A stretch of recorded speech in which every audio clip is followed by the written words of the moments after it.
Comme je vis forcément à la place où je suis, en contact fréquent avec les gens, je relâche parfois la règle imposée à ma langue. Car si je maintiens toujours avec la même énergie le contrôle de moi-même, je sais que je vais faire fuir les faibles et que jamais je ne les attirerai à ce que je désire. Alors il m'arrive souvent de les écouter patiemment, même quand ils bavardent. Mais faible aussi, je me laisse aller moi-même quelque temps au bavardage et me mets à dire volontiers des choses que j'écoutais d'abord à contre-cœur.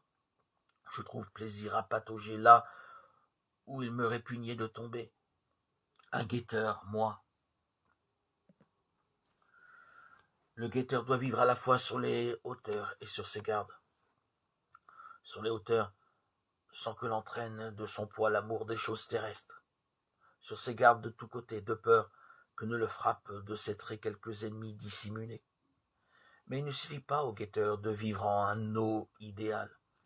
Il faut encore qu'il ne cesse pas sa parole d'attirer, par sa parole, ses auditeurs à l'idéal, et d'enflammer leur âme de l'amour de la patrie céleste. Cela il le fait bien quand sa parole brûle de feu dans sa vie.